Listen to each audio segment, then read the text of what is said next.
Egypt, during the reign of the warrior pharaohs. A palace is burning in the hills of Canaan. Its king is dead, his crown shattered beneath Egyptian boots. But the women are not killed. They are clothed in silk, perfumed, and marched south in silence. These are not prisoners of war. They are symbols, gifts to the god king. In Thebes, they will be stripped of their names, their gods, their past, not out of cruelty, but policy. This is how Pharaoh breaks a kingdom without lifting a sword.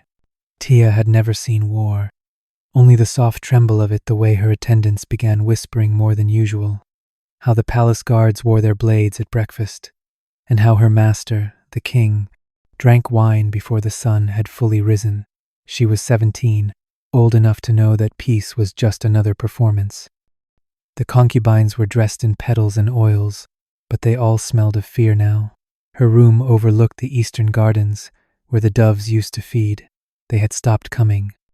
Soldiers replaced them, and not theirs. Bronze helmets, taller spears, a different kind of discipline. These were Egyptians. The women of the harem were not told, but everyone knew. The cooks cried over their bread. The eunuchs whispered prayers from foreign tongues.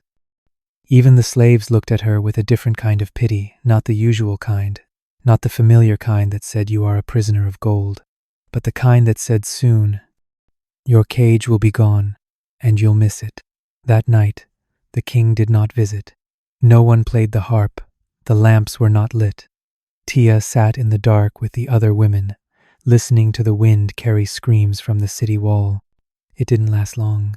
Egyptian sieges were fast. The silence after was worse.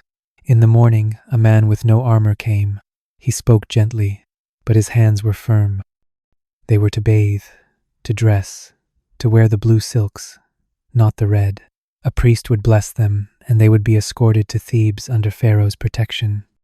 Protection, he said, as if the words still had meaning. Tia obeyed. She let them paint her eyes, oil her skin, and tie her hair with golden rings. As the city smoldered behind her, she stepped into the ivory cart with the others. None of them spoke. None of them cried. They were not being taken to a dungeon. They were being taken to something worse, a place where their beauty would be weaponized, their wombs politicized, their silence glorified. Tia looked at her hands and realized they were shaking, not from fear, from understanding. She was not spoils of war, she was the message, a living decree. Pharaoh had not just defeated her king, he would wear his women like a second crown. The gates did not fall with a roar, but with a groan, the kind of sound that comes when something ancient is broken not by force, but by decision. The palace guards had fled before sunrise. The outer walls were abandoned. There was no final battle, only a quiet surrender that felt more like burial. Tia stood behind the carved cedar lattice of the women's quarters, watching smoke rise like a veil from the lower city. Below her, the courtyard where girls once danced in spring festivals was now littered with weapons, sandals, shattered pottery. She pressed her palm against the wood, not to cry, but to feel something solid. That was when she saw him, her king, dragged by his braided hair, knees scraping the mosaic tiles he once commissioned. His face was swollen, his robe torn. And behind him, an Egyptian commander walked as if inspecting livestock. No rage, no joy, just cold authority. They didn't kill him there. That would have made him a martyr. Instead, they paraded him, past the grain storehouses, past the sacred fig tree, past the very women who once bowed at his feet. The message was clear. This was not slaughter, this was structure. The king was no longer a man. He was evidence, proof that Pharaoh's reach had no border. The women were summoned shortly after. Not by name, their names no longer mattered. A steward, Egyptian, but speaking in perfect Canaanite, read from a scroll. The concubines of the conquered king would be taken under Pharaoh's household as tribute. They were not to resist. They were to be bathed, veiled, and delivered. It was phrased like a decree, but it felt more like a sacrifice. Tia was the first to be touched. Her veil was adjusted, her bracelets removed, not stripped in cruelty, but repackaged like offerings before an altar. She didn't cry. Not yet. The procession moved through the ruined gatehouse. each woman in a separate cart, guarded not with chains but with floral wreaths and soft-spoken priests. Along the road, villagers watched in silence. Some bowed, some spat, a few turned away. Tia kept her gaze low, as she had been trained, but her thoughts refused obedience. She remembered her first day in the palace, how they told her she had been chosen, not purchased, that she was a flower in the garden of kings. Now she was a possession, passed from one empire to another without a whisper of protest. As Thebes drew nearer, the air thickened with myrrh and expectation. Tia clutched the edge of her seat. She understood now. This was not rescue, not captivity. This was absorption. Pharaoh had not just conquered a city, he had harvested its beauty, and she, perfumed and silent, was part of his harvest. The walls of the harem compound in Thebes were higher than any Tia had seen. They were not meant to keep the world out, they were meant to keep the women in. Painted with lotus flowers and falcons, they gave the illusion of beauty, but there were no doors without guards, no windows without bars. The sky above was the only thing that had not been filtered. Tia was led through a narrow passage lined with torches, past murals of other foreign women before her, Syrians, Nubians, Libyans, each one kneeling beneath the gaze of Pharaoh. Their faces were carved in the same style, smooth, blank, interchangeable. The priest who guided her said nothing. He didn't need to. The silence had already become law. Inside the harem, the air smelled of incense and order. The older women, already broken in, moved like shadows, polished, precise, controlled. They were not prisoners. They were citizens of an invisible country where Pharaoh was father, god, and master. Tia was given a new name, not Egyptian, not Canaanite, something invented for the sake of ease. Her true name was never spoken again. When she tried to whisper it to herself that night, it felt like a crime. The room they gave her was clean, cushioned, cool. The sheets were linen, and the water brought in a gold-handled jar. But comfort without freedom is a slow poison. She was told when to sleep, when to eat, when to bathe. She was assigned a tutor who spoke gently but with unyielding rules. Egyptian language, Egyptian posture, Egyptian worship. Each day was a ritual of erasure. They told her she was lucky, that many cities gave up their women as slaves, that Pharaoh, in his divine mercy, had elevated her to a daughter of the house. But Tia knew what that meant. She was a vessel now, not of her own future, but of Pharaoh's legacy. Her value would not be measured in memory, but in reproduction. If she bore a child, she would be rewarded. If not, she would be forgotten.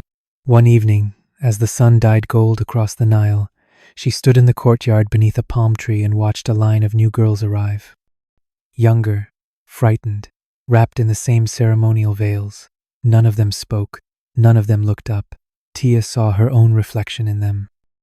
Not long ago, she had walked that same path, her body intact, but her name already fading. A steward passed and paused near her. "You are quiet," he said. She nodded. That was the point. Pharaoh did not take concubines to hear their voices.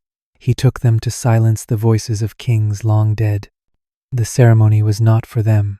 It was for the gods. At least, that's what they were told as priests painted their foreheads with ochre and dressed them in linen too fine to move in. Tia stood in a line of 11 women, each one a former concubine of a defeated prince, each one reshaped to resemble an Egyptian ideal. Their hair had been cut, oiled, and styled into thick braids. Their jewelry matched, as did their expressions, blank, worshipful, erased. They were led into the inner court of the temple at dusk, just as the sky turned the color of blood and gold. The torches flickered low. Incense coiled through the air like memory. In front of them stood a statue of Pharaoh carved from black granite, his face eternal, his smile tight and distant. Behind them, noblemen and scribes watched in silence. Tia did not look at them. She stared ahead, because that was the rule. Never break gaze, never speak, never think. The high priest stepped forward and raised a staff carved with the eye of Horus. He spoke in words she barely understood, something about harmony, order, divine union. But the meaning was clear. They were no longer foreign. They were offerings made clean, holy in their silence, worthy in their surrender. When it was done, musicians played soft notes from a harp. One by one, the women approached the pharaoh's statue, bowed, and placed lotus petals at its base. Not for his favor, but to bury what they had been. Each petal meant a memory, a father's voice, a mother's hands, a childhood song. Tia's hands trembled as she placed hers down. Her last petal fell sideways. She left it that way. That night, the temple walls were carved. New reliefs showed the concubines kneeling, arms outstretched, as Pharaoh sat on his throne, surrounded by symbols of conquest. Tia saw herself in the carving. Her face was not hers. It was a mask, the same as the others. In the scene, Pharaoh did not even look at them. His gaze was beyond, toward the horizon, toward eternity. The next morning, the women returned to the harem compound with gold bangles on their wrists. A servant told them it was a sign of honor, but the bangles had no clasps. They did not open. They were not jewelry. They were proof. Tia sat in her room and stared at the pale mark on her finger, where her old ring once was. It had been taken and melted down not to destroy it, but to reshape it into something useful. She understood now. That was what Pharaoh did, not just to rings, to women, to kingdoms, to memory. The child was born on the 7th day of the flood season. The Nile had risen high that year, washing silt into the temple courtyards, softening the edges of the stone like time itself was bleeding. Tia delivered him without sound. She was not allowed to cry out. A priestess held her legs, another held her wrists. When it was over, they praised the gods, not her. The boy was taken before she could hold him, not out of cruelty, out of protocol. He was to be cleansed, named, recorded. An Egyptian child of divine blood, son of Pharaoh, born from the loins of a foreign womb. That was how they phrased it. Not child of Tia, not son of Canaan. She was called mother, but only in function, not in identity. The boy was given to nurses of pure lineage, trained in court language and sacred verse. He would never speak his mother's tongue. He would never learn of the garden she once played in, or the song her nurse used to hum while braiding her hair. Tia saw him once, from across the harem garden. He was walking, laughing, chasing a scarab across the grass. His limbs were small, his head shaved except for a single braid. The royal tutor stood beside him, nodding with approval. When the boy stumbled, Tia's heart leapt, but her feet did not move. She was not permitted to approach. Later that evening, a servant left a bracelet outside her door. It was tiny, made of carnelian and gold. A gift, they said, from the child, more likely from the steward, a reminder that her purpose had been fulfilled. In the eyes of the court, she had done well. She had secured her place. She was no longer a nameless offering. She was now a mother of the house. But the walls remained. The rules remained. She was not called to see the child again, not directly, not alone. And in the archives of the palace, her name was etched beside his lineage, not as mother but as origin. Her blood now belonged to Pharaoh, her silence to Egypt. At night, Tia sat in her chamber and whispered lullabies into her palms, not to remember, but to resist forgetting. She traced her fingers along the stone wall, drawing invisible letters in a language no one here spoke. It was not rebellion, it was something quieter. A tether to what had been. She knew that in time, even her voice might vanish, but the boy would live. He would walk the halls with his head high, never knowing he was born from conquest, that his first cradle was silence, that his mother had watched his life unfold from behind a veil, worshipped by no one, remembered by none. Years passed like sand slipping through open fingers, slow, silent, irretrievable. Tia's body softened with time, but her posture never did. She walked the palace grounds with the quiet grace of someone who had been trained not to exist. Her hair, once wild and perfumed with cedar oil, was now bound in the thin braids of the matron class. Her robe was darker, thicker, woven with lotus patterns meant to signify her status. But no one looked at her, not truly. In the temple records, she was listed as a former vessel of Pharaoh's seed. Her name was noted in ink, then crossed out, replaced by a title.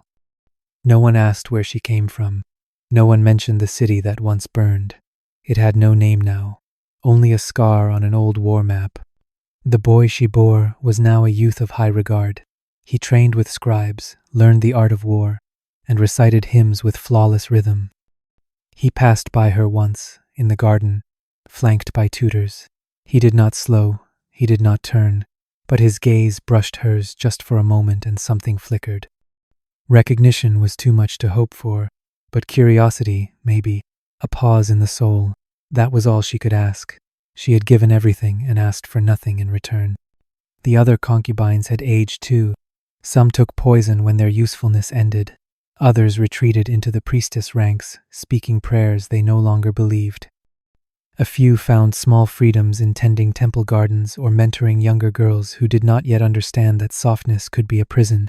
Tia chose silence. Not as surrender, but as memory.